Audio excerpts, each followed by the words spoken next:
Lorsque nous parlons du gouvernement juridique et légitime de l'homme, Satan le maintient en dehors de Christ à cause du consentement de l'homme.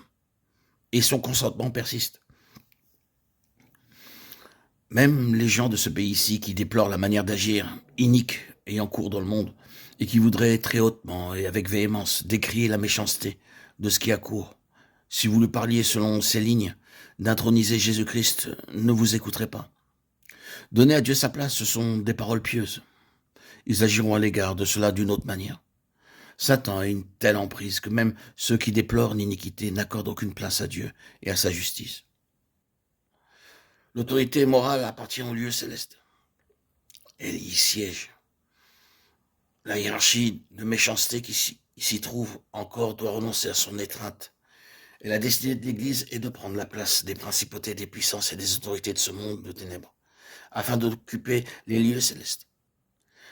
Ainsi, dans Apocalypse 12, nous trouvons les vainqueurs, le fils mâle enlevé vers le trône de Dieu. Et alors, plus aucune place n'est trouvée pour le dragon rouge et ses armées dans les cieux. Ainsi, à présent, il y a une guerre spirituelle entre l'Église et les principautés qui se poursuit dans les lieux célestes. Oui, ici-bas, dans votre cuisine. Il me faut insister sur ce point, pour vous garder de devenir vague et abstrait. C'est là, au sein d'un travail quotidien, irritant, que la bataille dans les lieux célestes se poursuit. Vous n'avez pas à atteindre quelques endroits géographiques pour connaître un combat dans les cieux. C'est spirituel et moral. L'Église mène cette lutte dans la vie quotidienne. Donc l'issue, et Satan sait qu'elle est très importante, c'est sa place d'autorité sur la terre habitée, la séduction des nations, leur maintien dans l'assujettissement et dans une direction contraire à Dieu, l'opposition au but de Dieu dans les siens. Voilà l'enjeu. L'Église est engagée maintenant dans cette lutte de façon spirituelle. Le combat sera mené encore et encore dans nos propres esprits. La question de savoir si en esprit nous allons vaincre ou si c'est Satan. C'est la position qui est contestée. Gouvernement, souveraineté, autorité.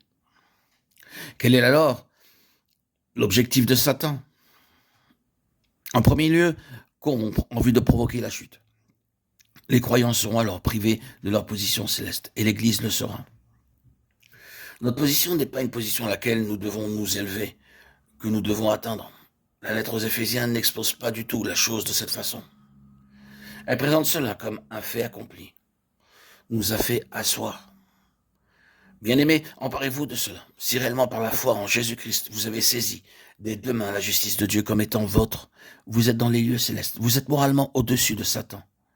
Votre part est de maintenir votre position. Satan n'est pas sur le terrain pour nous maintenir en bas, mais il y est pour nous précipiter.